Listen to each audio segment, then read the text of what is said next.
안녕하십니까, 머니풀입니다. 오늘은 2021년 3월 23일 화요일이고요.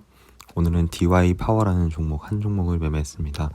오늘은 매매한 종목이 많지 않아가지고 간단하게 매매에 대해서 리뷰를 하고 이 종목에 대한 분석, 제가 왜 이 종목에 대해 매수했고 매도했는지, 그리고 좀 매수의 근거에 대한 것을 좀 자세히 설명을 해보려고 합니다. 네, 먼저 지수 분석부터 들어가면은 오늘은 양시장 모두 처음에는 상승 출발을 했다가 종가가 가장 낮은 전강 후약의 모습을 보였는데, 코스피, 코스닥 모두 양 주체가 1조에 가깝게 매도를 합쳐서 1조 정도를 매도를 했고 개인이 다 받아냈습니다. 그리고 코스닥 같은 경우도 어제는 기관이 받쳐줬는데 오늘은 기관이 받쳐주지 않으면서 개인이 1,100억 정도를 매수를 하면서 모두 다 개인이 지수를 좀 방어했는데, 아무래도 개인의 힘이 많이 떨어지다 보니까 지수를 보합 정도로 이렇게 방어하기 힘들었던 것 같고 좀 밀려버렸는데, 코스닥 같은 경우는 최근 8일 정도 올랐기 때문에 조정이 올 거라고 좀 내심 예상은 하고 있었고요.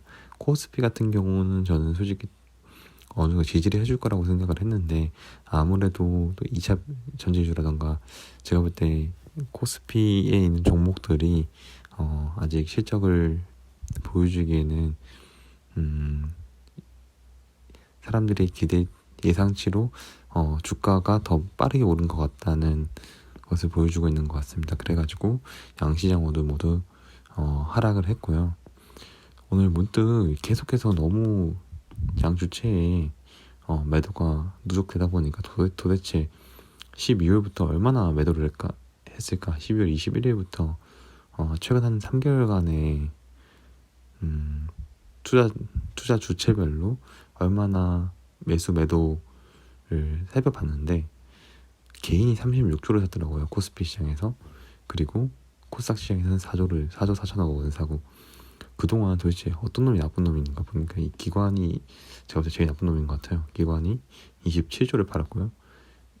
외국인들은 8조 3천억을 팔았는데, 이게 영원이라고 치면은 결국 앞으로 시장이 상승하기 위해서는 얘네들이 이렇게 올라와주고 얘네들이 같이 이렇게 올라와줘야 되는데, 물론 그럼 이게 좀 이렇게 떨어지겠죠. 개인이 36조를 사는 동안 얘네들이 방어다운 방어를 한 번도 안 해주고, 그래프 보시면은 이렇게 좀 반등을 한다거나 조금 버텨주는 구간 없이 그냥 쭉 흘러내렸잖아요. 그래서 개인들의 돈이 물론 개인들이 적금이라든가 이런 데에서 돈을 많이 빼가지고 지금 증시에 돈을 많이 붓고 있다고는 하지만, 그 돈도 한정적이기 때문에 36조나 3개월 동안 샀으면은 앞으로는 이 두 주체가 분명히 열일을 해줘야 된다 생각이 들고, 코스피 시장과 코스닥 시장을 비교를 하면은 지금 코스피 같은 경우는 이 기울기가 그렇게 변하고 있는 것 같지는 않아요. 그런데 코스닥 시장 같은 경우는 외국인들이 코스피에 비해서는 조금 덜 팔고 있고, 최근 들어서는 이 기관들의 매도도 조금 하락의 기울기가 완만해지지 않았나. 이것을 차트적으로 봤을 때는 앞으로 조금 올라갈 가능성이 있겠다는 생각이 들고, 개인들이 아무래도 조금 꺾이지 않을까라는 생각을 해봤습니다. 그래서 최근 3개월을 보니까 진짜 나쁜 놈은 이 기관들. 외국인들은 앞으로 환율이 좀 낮아지면은, 외국인들은 12월까지만 해도 정말 많이 들어왔었거든요. 12월 말부터 팔기 시작했는데, 외국인들은 아무래도 환율이 조금 1130원 아래로 이렇게 내려와 주면은 좀 들어오기 좋은 환경이 되지 않을까라는 생각이 들고, 제가 볼 때는 코스피보다는 앞으로 코스닥 시장이, 제 생각에는 시가총액이 낮은 종목들이 많기 때문에 적은 금액으로도 좀 주가를 활발하게 움직일 수 있으니까, 변동성을 가질 수 있으니까 코스닥에서의 좀 수익률 싸움을 하지 않는가라는 좀 추측을 하고 있습니다. 이게 맞는지 아닌지는 모르겠는데 저는 그렇게 생각을 해보려고 하고 있고요. 오늘 제가 매도한 종목은 DY 파워라는 종목인데, 굴삭기 관련 이제 유압 실린더라고 해야 되나? 유압 기기를 만드는, 장비를 만드는 업체인데, 언제 매수했지? 한 이틀 전에 매수를 하고 오늘 매도를 했습니다. 그래서 정말 소소한 수익을 냈는데, 장 초반에 팔았으면 조금 더 큰 수익을 낼 수 있었겠지만, 오늘 아침에 회의여가지고 휴대폰을 볼 시간이 전혀 없었고요.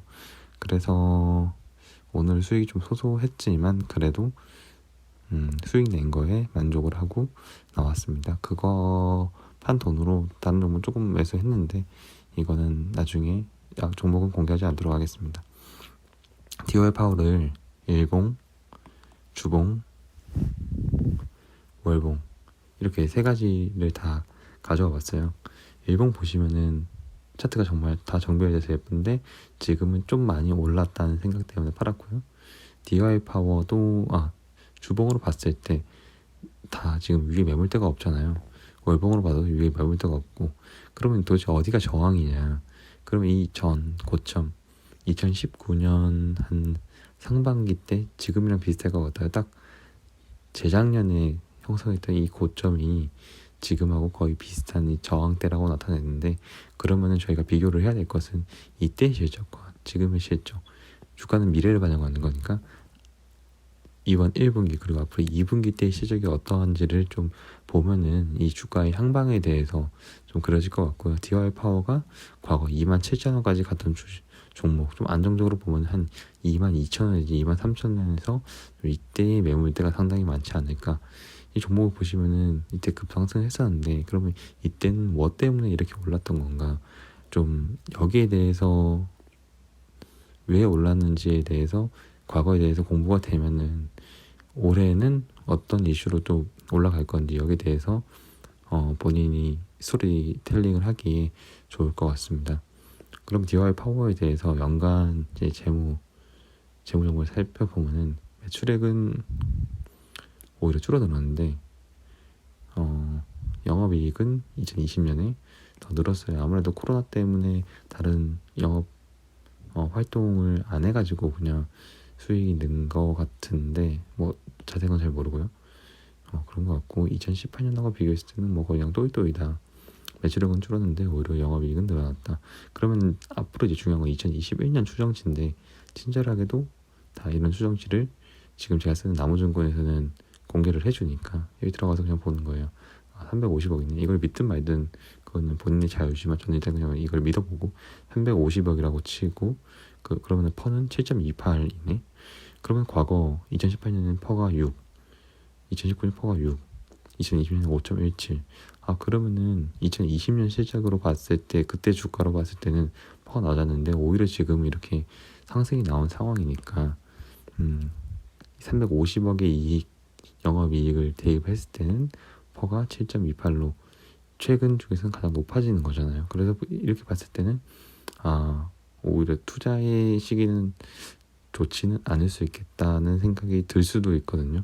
그럼 2018년부터를 봤을 때는 오히려 지금 고평가일 수 있겠다라는 생각이 들 수가 있는데 이걸 일단 또 자세히 보면 분기별로 영업이익 어떻게 나오는지 2020년에 분기별로 어떻게 나오는지 보면 3분기 때 가장 안 좋게 나왔고 4분기 때 가장 좀 좋게 나왔는데 아무래도 코로나가 끝나고 뭔가 그런 중국의 인프라 투자라던가 그런 것들이 4분기 때부터 좀 많이 진행되다 보니까 거기서 좀 매출이 발생하지 않았을까 하는 생각을 해봤습니다. 그래서 저는 이제 이 종목에 대해서 원래 몰랐는데 이 하나금융투자인가 거기서 낸 보고서를 보고 알았거든요. 인프라 투자의 빅사이클 시작은 굴삭기부터다. 지금 굴삭기 주가 추이를 보니까 주가가 쭉 이렇게 올라가고 있는데 1월 중국에서 굴삭기 판매량이 역대 최고치를 경신했고 그리고 3월 나온 기사에서 2월 굴삭기 판매량도 역대 최고치를 경신한 거예요. 그리고 미국에서의 2조 달러 추가 부양책이 의회를 통과했게 이 추가 부양책 하면은 분명히 사회 간접 자본이라고 해서 이제 SOC 산업 뭐 도로 깔고 댐 건설하고 막 이런 것들을 건설 쪽으로 많이 할 거란 말이에요. 그러면 이제 굴삭기 관련된 DOI 파워의 주가는 올라가는 거니까 이런 스토리를 가지고 전 이 종목에 대해서 접근을 했습니다. 그래서 이제 저는 종목을 매수하기 전에 일단 그 회사 홈페이지를 주로 본다고 하잖아요. 그래서 주요 고객이 어딘지를 한번 봤어요. 미국, 중국, 인도, 인도네시아 그리고 유럽, 여기가 이스라엘 위에 터키인가요? 터키인 것 같은데 그렇게 돼 있고 주로 캐터필터 이거 보이고 히타치 보이고 두산 보이고 볼보 보이고 뭐 제가 다 종목 잘 아는 건 아니지만 밥캡 보이고 뭐 이런 데에 주로 납품을 하는 것 같아요. 그래서 이제 3월 17일에 사업 보고서를 올렸길래 다트에서 한번 봤어요. 저 이 유압기기 시장에 대해서 이 종목에 대해서 잘 모르니까 이 산업의 특성은 뭔지, 그리고 산업의 성장성을 보니까 뭐 유압기기, 굴삭기가 그렇게 막 엄청 하이테크는 아니잖아요. 이 산업에 관한 성장성이 있는 건지 저도 그냥 여기서 한번 보는 거거든요. 산업의 성장성은 결국 인프라 투자와 도시화 정책을 많이 펼치냐 안 펼치냐에 따라서 건설 경기가 살아나고 굴삭기가 많이 수요가 늘어나고 이런 스토리가 만들어지는 것 같고, 2021년에는 미국, 중국, 인도의 인프라 투자 정책이 기대온이 있지만 여전히 신흥국의 경제적 리스크, 신흥국에서는 아무래도 코로나 이후로 돈을 많이 풀고 금융적으로 그걸 많이 풀었을 때, 유동성을 너무나 공부 많이 했을 때 인플레이션이라는 이런 다른 문제가 생길 수 있어가지고 경기 회복이 과연 기대만큼 되느냐 안 되느냐 이런 거에 대한 리스크는 있다 정도 보시면 될 것 같습니다.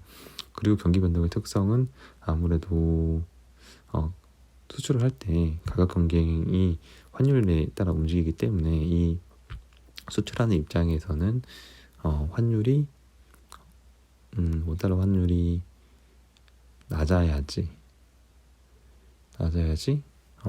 수출할 때는 가격 경쟁력을 좀 가질 수 있는 것 같습니다.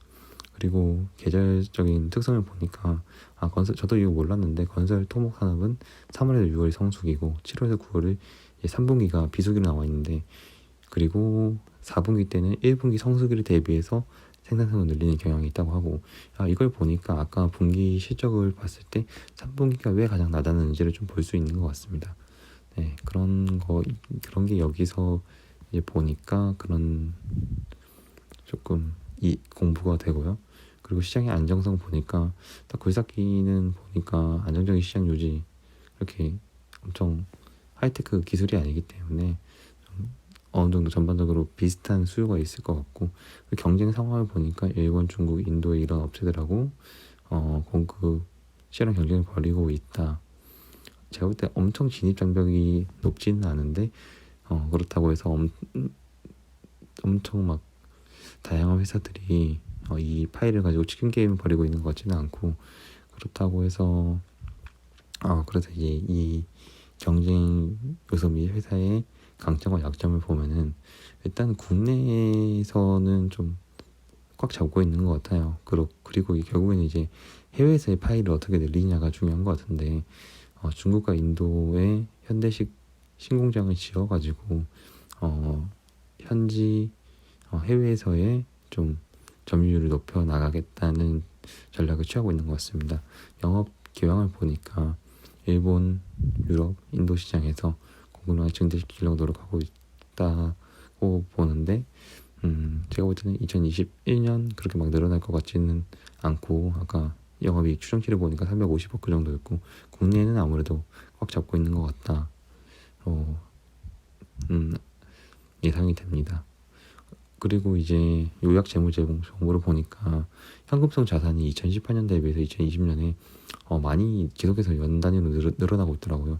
이런 것은 좀 되게 좋게 볼 수 있는 부분인 것 같고, 제가 좀 주목해서 자주 보는 거는 여기 재고 자산도 있는데, 재고 자산은 거의 비싸게 가져가는 것 같아요. 재고가 뭐 마냥 줄어든다고 좋은 것도 아니고 마냥 많다고 좋은 건 아닌데, 그래도 적은 것보다는 많은 것보다는 어느 정도 적정 수준을 유지하는 게 좋은데 크게 변동성 없는 것 같고 410억이나 좀 재고를 가지고 가는 것 같습니다.